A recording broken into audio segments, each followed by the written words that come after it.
Hi, how are you? And welcome to another episode of Ask Mike, where we talk to some interesting characters about interesting things to do here in East Hampton. Well, today we want to talk a little bit about some of the interesting things that are happening that you may not be aware of at the Council on Aging. Kim Jensen is our activities coordinator there, and when I first got into this job, I didn't really have a good idea on what happens at our Council on Aging or what the Senior Center or now the Enrichment Center is all about. So we thought it'd be a great opportunity to have a conversation and to talk about what's going on. So Kim, what's going on? Well, thank you so much for having me on your It's a show pleasure. today. I really appreciate the opportunity. We have a lot of things that go on at the Senior Center.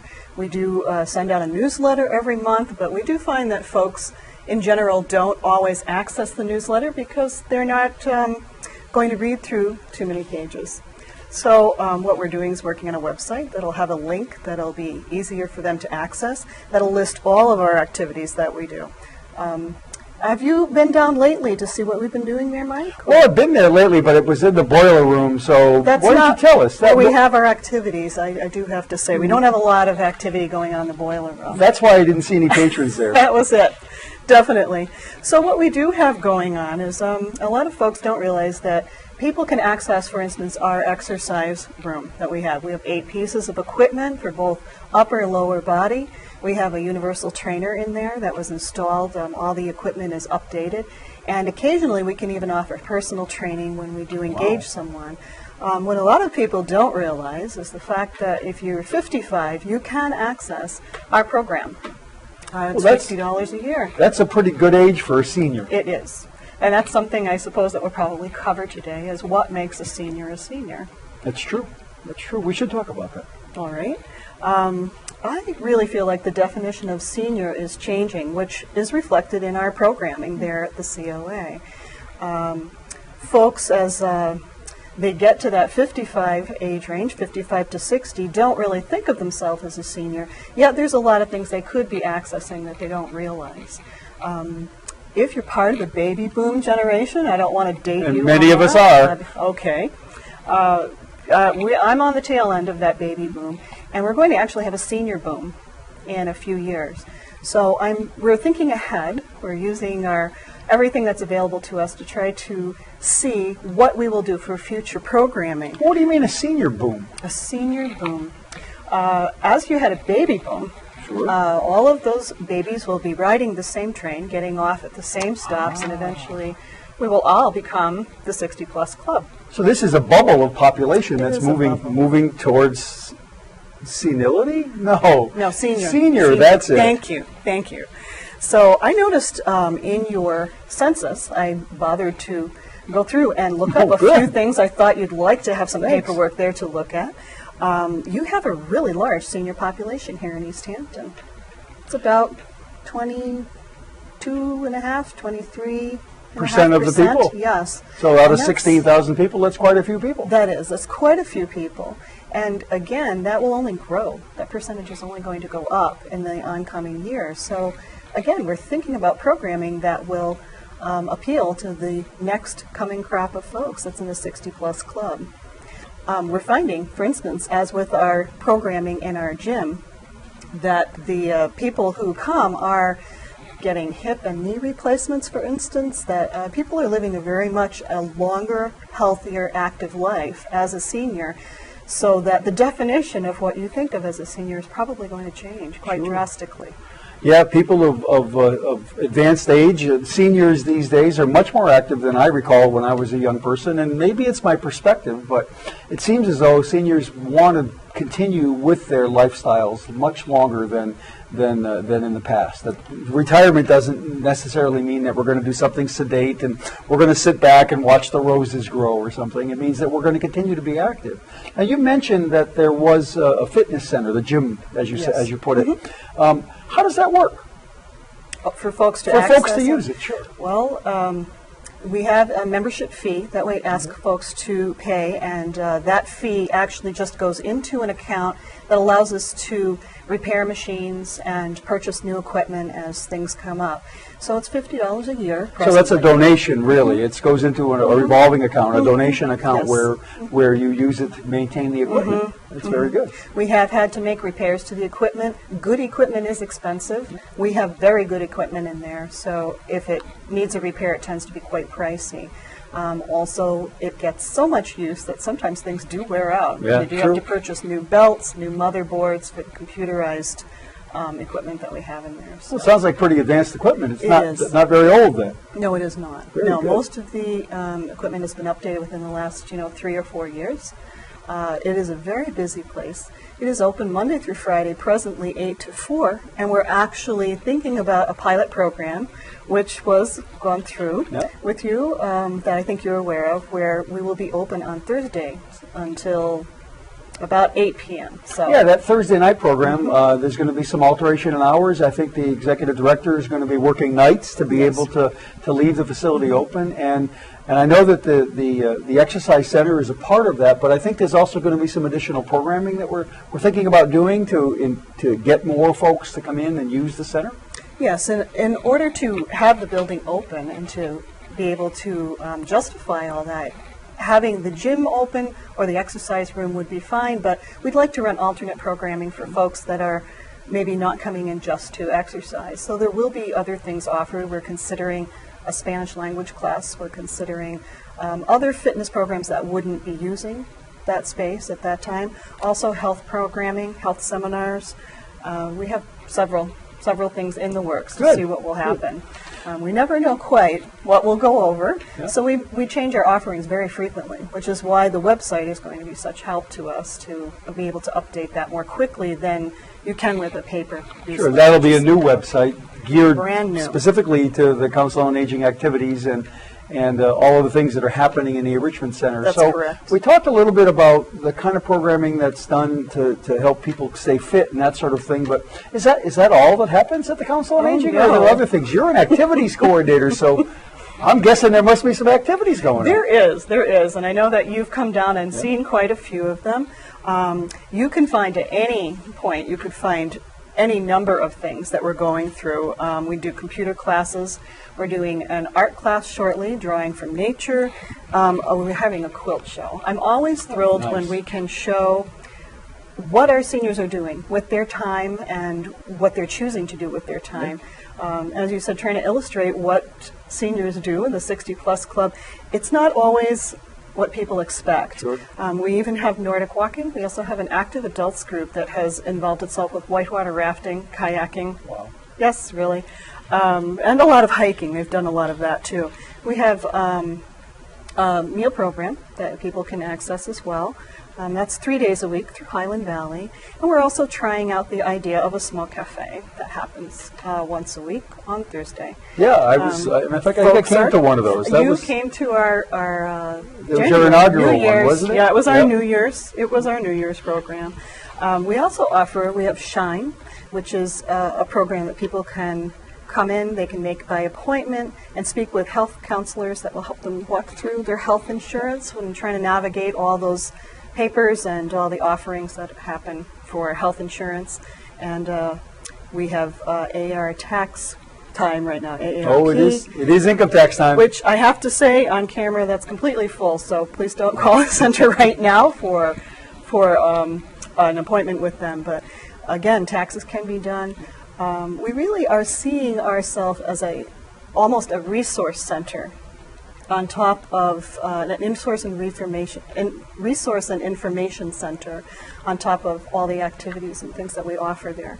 But we do have activities that are more low-key than something like whitewater rafting, Sure. for instance. We have chair yoga. We have Tai Chi. The Tai Chi program is really wonderful, and when we can, we have it outside in our memory gardens around the building, which is wonderful. That we was a nice addition to the facility. That was what, last year or 2 years ago? I think you started. That was it? a couple of years ago, Yeah. the memory gardens, yes. Because the lawn was the lawn, and that was The all well lawn and good. was, but yes. The lawn needed a little help, Yep. and we decided to eliminate the lawn entirely and make a memory garden. So it could be in memory of somebody. If you choose to donate, a little marker gets put up. You can adopt a plant that's out there. We have the plantings all arranged, so we're not really putting much more in. It's pretty full. But if you choose to do that, you can honor somebody. You can honor for a birthday, a new baby, anniversary. It's a wonderful addition to downtown, too. It really looks makes very that corner nice. look swell. It really does. It looks. We're pretty proud of that. It looks. It kind of is helps to invite folks into the building. It's just really lovely to see the grounds looking so good, and the daffodils are up, and it's only March. Yes, So it's been early spring. very early spring, I have to say, extremely early spring. So, what do you feel is what do you feel that you see coming down the pike for seniors as far as what changes in East Hampton could be happening if that percentage in your census goes up a lot more than you expected? Even if it stays where it is, I mean, it's at about 3,500 people now, I think, and that's a lot of clients for 19 Union Street at the Council on Aging, and there certainly are going to be demand for more services, and so that I see that as really pushing the limits on the staff resources that are there, and potentially a need to add some staff resources as well. I think that you guys are doing a great job in looking at what's appealing to the clients you have and trying to offer new services, new and innovative ideas. And I'm really very, very much appreciative of the fact that you're taking a look at people's talents. You know, I think quilting is a wonderful talent. I'm always amazed to look at people's quilts, especially the ones that are sewn, like patchwork. And it's amazing the talent that goes into that kind of stuff. And I think using that, showing off that kind of art, that kind of talent and skills that exist here in the community and that exist within your members is a great thing to be doing. Feeding into that sort of idea would be, we have a men's opinion group. It's called Opinions Limited. Men have opinions. That's why they're limited, yes. So we do have a men's opinion group through one of our outreach people. We do have outreach people that are down there at the center as well, where folks can make an appointment with them. And that can be for any number of issues, but they're wonderful, wonderful folks. They're always busy in their office. But Judson Brown is our in-house outreach person right now. Gliffy, who has a very long name, Glafira Ennis, is actually our outreach who travels around to folks' homes. The circuit rider, so to speak. She is the circuit rider, and she is out quite a bit. But Judson is the one who's in charge of the Opinions Limited group. They met, and I think there were 5 or 6 gentlemen already, and they were discussing a map of downtown East Hampton. That was wonderful. They had a printout of a map from the early 50s, and they were discussing how the streets had changed or what businesses had gone in and out of business. Or if that street still had the same pavement on it that it did right. since the 40s. Yeah. Or maybe if it had been paved or any of those things, since then. New sidewalks, all of New that. sidewalks. So that was typical of what they might do. It's partly reminiscing, but it's also gathering information so that they can share with other people eventually. Well, that's good. And Judson, I think, if I recall, Judson, when he was still working in his career, was involved in publication. He was a writer. Yes, he was. And so He was. clearly he's probably the right person for that work. It does. It shows quite strongly, and he relates very well to the gentlemen that do come in. It's very nice to have a mix of male and female folks on staff because that's who we're dealing with, the public. We have all sorts of groupings who come in. As far as economic levels go, we also deal with a variety of economic levels. We really do. And again, that's another part of the definition of senior that may be a changing thing. A lot of people did lose a lot of their retirement with the recession previously. Yes. And there are people who may be able to get over that lump and sail through. So I think, again, your economic disparity will be that will help to kind of navigate what you're going to be doing in the future for planning and what you will offer down at the Senior Center. So we do have things that are absolutely no cost to people that they can come in and do. And other things we ask for donations, or we have to charge a small fee because we'll engage an instructor. And when you engage professional people, you need to be able to give them what they're worth. Yeah, that's part of their their livelihood. Now, I've heard of this group called the Friends of the Council on Aging. What's that all about? What's that all about? I like I'm the a member of lead-ins. that. Are you? You need to come down and see what we do. I myself can be a Friends member, but because I'm on staff, I'm not a voting member. So I often attend the group meetings. The Friends of the Council on Aging are actually separate from the Council on Aging, and they fundraise for us. It's a separate not-for-profit, I think, and they do. Yes, They're sort of the fundraising, the private sector fundraising arm for the activities that happen at the Council on Aging that can't be funded by the city's budget No. because it's not sufficient. No, right, and they will often augment for us when we need things done. They often will allocate seed money many times for activities because everything costs. So Sure. even the gardens themselves, they were wonderful. They literally gave seed money, literally that time, and also for equipment purposes, or hoses and things like that for the garden. So I will go to them at a meeting with the executive director, Linda Talbot, who does an amazing job trying to wear 15 hats, and she's really something to work with. She really is. And when we go to a meeting, we'll often present an idea. Sometimes she will, sometimes I will. And if they have their own set of ideas within the group, they too will come forward with it. And they'll discuss it and decide whether they feel that that's fundable for them, or if we need funding.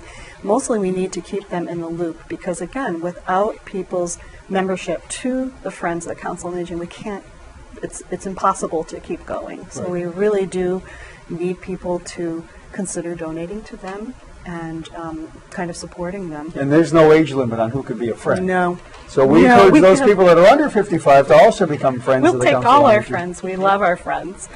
They're a wonderful group to work with. They tend to be seniors, but there's some folks who are not yet in the 60-plus club who are involved with the Friends. It's a fun meeting, which is Well, good. unusual. It's fun, which is why I invite people to come down and see what we're doing. So that's yet another aspect of what we do down there is community involvement through the Friends. And also with a lot of our programming, we try sometimes to make it open to the public. Our building can't hold huge crowds, and there isn't a lot of parking around our building, but we do try to make a lot of our things open to the public when they're health seminars or things that could be a generalized interest type of thing. I think that I recall when we had a fashion show a couple of years ago, I believe recall that. you were an escort at the fashion show. With my mother-in-law. That was a Correct. wonderful Yeah. day, and I think that, which brings up another subject that I'll get to, but I think that I was actually a stand-in for your van driver, Yes. who hurt himself Yes. and couldn't be the escort. Yes. So there's a van. There's actually a couple of vans that are associated with the Council on Aging. So do we drive people around town? What's up with the transportation activity that happens What's there? up with transportation would be a book. He is extremely active. That's our current van transportation guy is Gary Goyette. He's a wonderful guy. The people just love him. Our van's available for people. They have to call ahead. Of course, they have to be 60 plus to ride the van. Generally, it's for people that don't drive anymore, but when we do outside trips, there are people who just want to go as a group, and they'll ride on the van with everyone.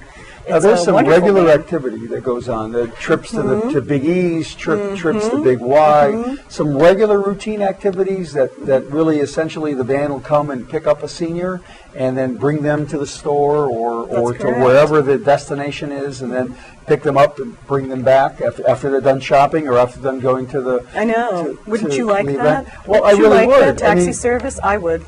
I would. door-to-door service is wonderful service. I know. And there's a nominal fee that we ask for It a is. donation in order to be able to continue to run that program. But it's not just limited to those sort of specialty items. I noticed that there was a trip. I think I saw it in maybe the last edition of the Sentinel, your newsletter, that was to the butterfly museum, the butterfly not a museum, but the garden. the butterfly garden in South Deerfield. Mhm. Yeah. That has a restaurant attached to it too, and I think that's part of the draw. Definitely. So these are lunch butterflies- trips? That's right. right. Lunch trips. The van is handicapped accessible. It has a lift on it if you are in a wheelchair or if you can't So get up anyone the can streets go. to anybody. Yes. That's yeah. great. And Gary is trained in getting folks on and off and making them feel comfortable about it. Very Part good. of our outreach whenever we do a program is to make people comfortable when they come in. At whatever level they're at, which is why we have all these different offerings. But Gary does do a lot of his own programming. We often collaborate together. We come up with a lot of different things. He's doing a 4-star general tour. That's a little preview. And it's for general stores. How much fun is that? Yes. So folks will go. He's got 4 general stores lined up. One that comes to mind is the one in Williamsburg. That's probably the closest. That's one of the general stores. Yeah, That's I'll one of bet. the stars that he'll be going to. So you can earn your 4 stars and be a general by the time you get off that van. We often will do something that is a little catchy thing like that to get people interested in coming out. And we have a good time. People come on these trips with Gary and just they just laugh the whole But time. they're not required to spend anything at the store. If they go on No, the general you can- store you can trip, window. they can window shop Window and shop. take a ride back, come with a friend, make some friends along the way. You could. And that's another part of our purpose is to make some social outreach happen for people, which is why a lot of these activities you'll see are creating social connections and networks for folks. Oh, makes sense. But the van itself is also, could take you to the doctor, could take you to the hairdresser. It's By also, appointment, there's by appointment. some ability to be able to be transported locally within the proximity of the community. Great. And since we have a secondary van, which is sometimes in use, occasionally there can be 2 things going on in the day or more. So it's a very busy place. It's one of the most vibrant councils on aging, really, in the area, and people have remarked on that several times. That's got a lot to do with the staff, and so you and Linda and the rest of the staff at the COA really do a great job, and we're very, very pleased with it. Yeah, they really, I have to say, working with them down there, it's a very tight-knit group. They work well together. Everyone works well together, and it's a really wonderful place to work. Working with that particular population, some people may wonder what you would do with that population. I'll tell you, it is very active. It's very busy. Working with Sounds like you do pretty much anything. anything. It's, you're not working with just the present. You're working with the past that the folks are bringing with them. But on top of that, you're working with a future because, as we said earlier, everyone is going to get there sooner or later. Sure. So anything that we do today for our senior population is sort of paying it forward to the future for ourselves. So there's a vested interest in creating these programs and making things that are sustainable, that people can use. Another idea that we're trying again this summer, we've had a kind of like a farm share access that we tried last Very good. year. Is this at Mountain View? We did. We used Mountain View Last last year, and then we would divide up the single share, which was sponsored through the Friends. Almost every Wonderful. program you see is pretty much underwritten by them. But we did divide them up, and it went through outreach to people who wouldn't have been able to access that any other way. And that's Mountain View Farm here in East Hampton. If you're not familiar with it, is a wonderful organic farm on East Street. It's on protected property that the city helped to maintain, and I think it's a wonderful, wonderful opportunity. Don't forget, the Friends take donations. You can We make do. your check payable to the Donations. Friends of the Friends East of the Hampton Council on Aging, Yes. and you can mail it to 19 Union Street if you'd like. Yes, we really do appreciate donations just because that is what underwrites everything that we do. And we affect the community on a lot of levels. Sure. We are predominantly with 60 plus and we work with seniors, but it affects local business. All of our shopping trips and Of course. things that we use in the area, it affects the individual person, and it affects us as a group, as a whole, too. Well, so one it's thing- on a lot of levels. Yeah, one thing that the viewers may not be aware of, and you may not be, is the reason that the Council on Aging is actually where it is. You know that that's an old post office, and it was Every closed. day. Every day. We get people. People still want to Every use day. that old post They do. office. Well, in the early 1990s, they decided that the Postal Service decided to build a new facility on Northampton Street, and that building went vacant. We were very much concerned that it was a part of the activity that happens in and around the post office were a part of the thriving downtown that we had, and we didn't want to lose that. And at the time, the Council on Aging was in rented space that wasn't adequate, that wasn't centrally located. And so Congressman John Over helped acquire some funding so that we were able to buy the building and convert it to its current use. And we knew that it was going to be getting a little tight as things went on, and the parking was a little bit difficult. But it seems as though all those problems have been overcome. There's still limited parking, but folks seem to be able to take advantage. Well, the nice thing about where it is situated is that it is downtown. It's in a very logical place. It's next to the community grocery store. It's within eyeshot almost of Payson. You could almost, I guess if you stood on the roof, I guess you could look over and kind of see us from there. Yes. Sure. So maybe from your office, maybe you could see it from there. Could see it from the old office at Town Hall. You could. Which is another story. We'll talk about Town Hall. But it's the proximity to where the town green, what there is of the town green by the Rotary, and it's a lot of people drive by it. We get a lot of foot traffic. There's a tremendous amount of pedestrian traffic that goes by, and oftentimes we'll have people stop in, thinking, of course, it could be the post office. They just don't seem to see the sign on the door or outside, and they'll come in and say, "This is your senior center, really? Really?" And wow, well, I need to tell my neighbor or my grandmother or my mother sometimes, or whoever, some other elder that they come in contact with. I didn't know you had all this. And they will often thumb through one of our sentinels will be out there in the counter. And so it's just yet another way that we try to do outreach to the community, in the sense that even walk-ins, you're allowed to come in if you're under 60. Yeah, if you go by 19 Union Street in East Hampton, the East Hampton Enrichment Center, and you want to stop in, the hours are every day 8 to 4. Yes, 8 to 4 until May. And then in May, we're going to start some evening hours, so it'll be 8 to 8. And so that anytime you want to stop in, look around. I tell you, the architect who is currently the mayor in West Springfield, Greg Neffinger, did a nice job of laying the facility out. We saved an awful lot of what was there. The original parquet floors are still there. They've done a nice job. The iron grill over the the grill that was over the counter is still there. It's a beautiful marble building inside and out. It's a wonderful facility. So stop by at the East Hampton Senior Center, the Enrichment Center. Enrichment Center, Senior Enrichment Center. They did vote to change that, to change the name and expand on it, like that, just because they felt that saying Senior Center just didn't describe everything that we did down there. I agree, and it sort of sounded like a place that someone my age might not want to go. Although I am within your target group. Yeah. I don't know if you remember, but we did run coffee hours previously where we had them with department heads. And I do remember that yours was excellent. We did have the school children come in at that time, so the intergenerational programs.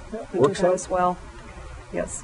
So I didn't know how you felt in general. Did you see anything with Payson doing communicating with the Council on Aging regarding other kind of programming that you'd like to see down there, or be made aware of at any point? Don't know that the staff here at 50 Payson Avenue, we have staff from both the school department and the city offices, and I don't know that they've been polled as to what they might want to see, but that might not be a bad idea. I'm just thinking of ways to reach out to that 55 to 60 crowd and make the connections and possibly do that through Payson to see if there's a way.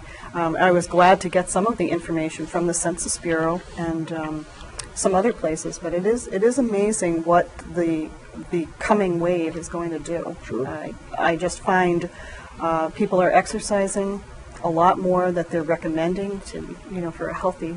Oh, people are looking for healthier lifestyles, lifestyles. And I think that I saw a program that you offered not too long ago about healthy cooking and or about healthy recipes. We're hoping. Ah, that's on the table. Yes, we have an awful lot with our deadlines for our newsletter. We have a lot of things that wind up being previews until they happen. Okay. But we are hoping to do a cooking class that is aimed specifically at each year. We pick a theme, and this year is senior and single. That's something that can happen to anybody at any point in their life, but as a senior, it has a different connotation than when you're younger. And cooking for one is one different. of them. Cooking for one. There needs to be some. Well, you've got no motive. Sometimes when you're cooking for someone else, it's you're doing it because you enjoy it and you want to give to your partner or your friend. But when you're alone and single, you need to think a little bit more about what your menu is. So I do hope that you've enjoyed our discussion today, and it was really a pleasure, Kim, to have you here with It's us. good to be here. And don't forget, it's the East Hampton Senior Enrichment Center at Yes. 19 Union Street, and you're welcome any day, and starting in May in the evenings on Thursday. So come on down. Come on down. Come on down. Okay, thank you. Well, that's it for another episode, and I really am happy that you came and joined us. Don't forget, you can get your questions answered by contacting us, letting us know what's of interest to you. You can email me, it's miket@easthampton.org, or you can email the station at askmike@ecatchannel5.org. Thanks for showing up. It was a pleasure to have you.